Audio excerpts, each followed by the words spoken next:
विमान तो उड़ेंगे ही, साथ ही ये विकसित उत्तर प्रदेश की उड़ान का भी प्रतीक बनेगा। मैं उत्तर प्रदेश को विशेष रूप से पश्चिम उत्तर प्रदेश की जनता को इस भव्य एयरपोर्ट के लिए बहुत बहुत बधाई देता हूं। साथियों, आज का ये कार्यक्रम भारत के नए मिजाज का प्रतीक है। आप सभी देख रहे हैं कि आज पूरा विश्व कितना चिंतित है। पश्चिम एशिया में एक महीने से युद्ध चल रहा है। युद्ध की वजह से कई सारे देशों में खाने पीने के सामान, पेट्रोल, डीजल, गैस, खाद, ऐसी कई जरूरी चीजों का चारों तरफ संकट पैदा हो गया है। हर देश इस संकट का सामना करने के लिए कुछ न कुछ कोशिश कर रहा है, प्रयास कर रहा है। और हमारा भारत भी इस संकट का पूरी शक्ति से मुकाबला कर रहा है। देशवासियों की ताकत के भरोसे कर रहा है। भारत तो बहुत बड़ी मात्रा में कच्चा तेल और गैस, ये जहां युद्ध चल रहा है ना, इस युद्ध से प्रभावित इलाके से मंगाता है। इसलिए सरकार हर वो कदम उठा रही है जिससे सामान्य परिवारों पर, हमारे किसान भाई बहनों पर इस संकट का बोझ न पड़े। साथियों, संकट के इस समय में भी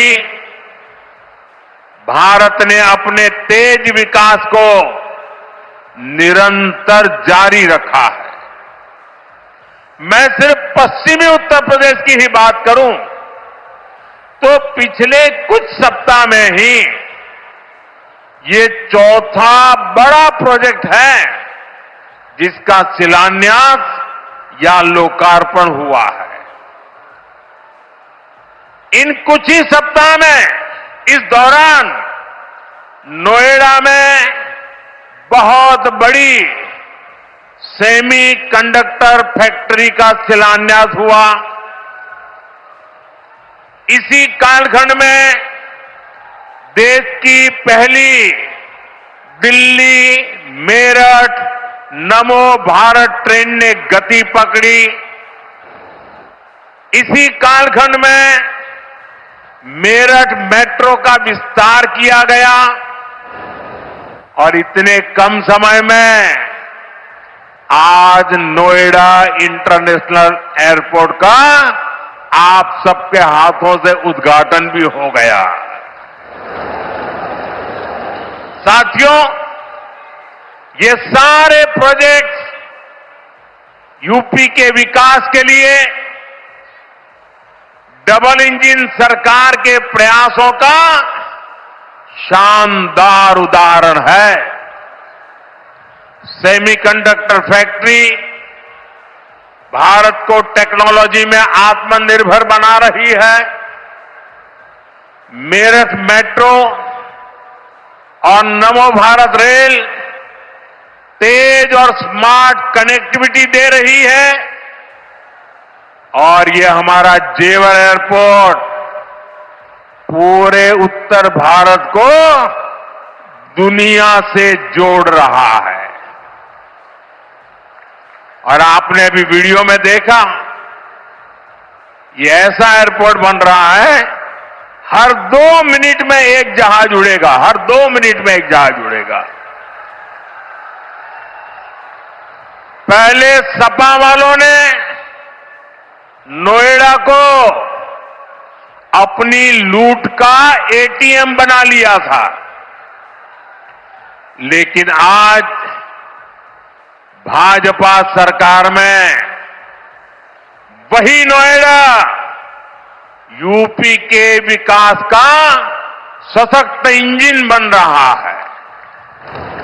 साथियों, जेवर का ये एयरपोर्ट डबल इंजन सरकार की कार्य संस्कृति भी, इस कार्य संस्कृति का भी बहुत अच्छा उदाहरण है।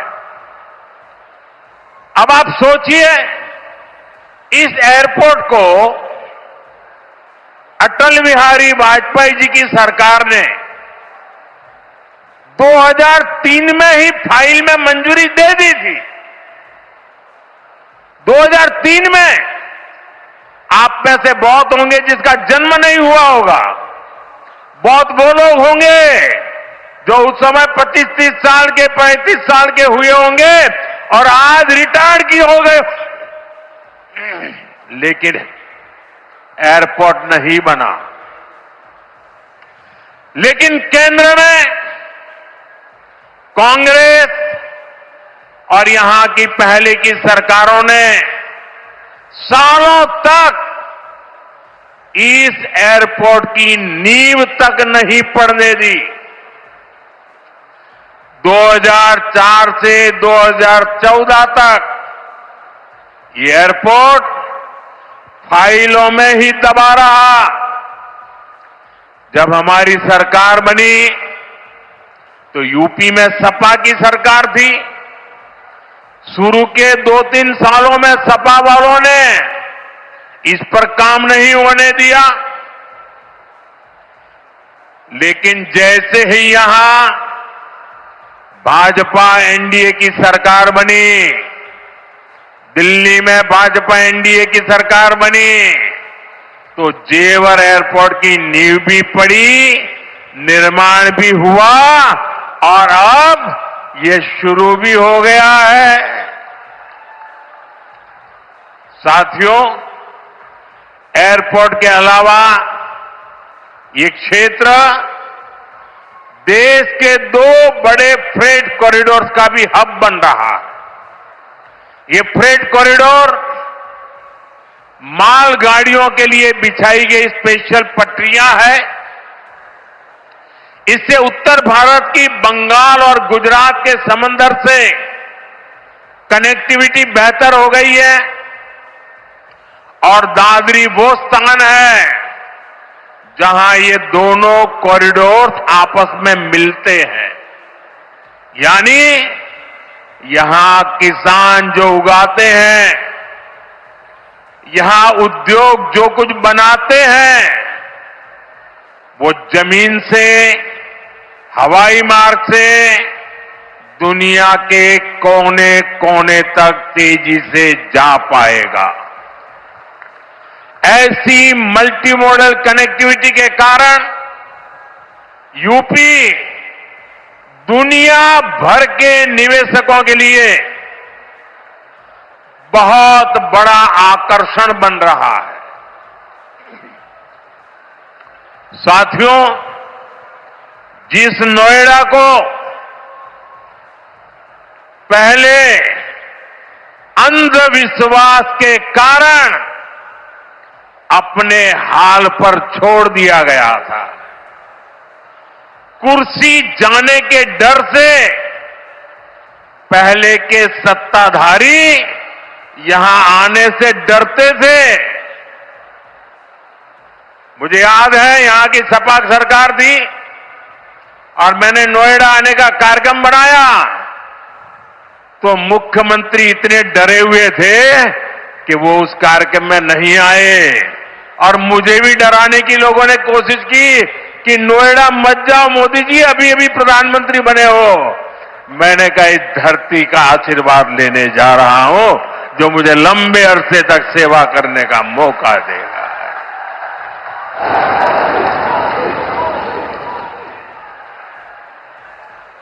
वही इलाका पूरी दुनिया का स्वागत करने के लिए तैयार है।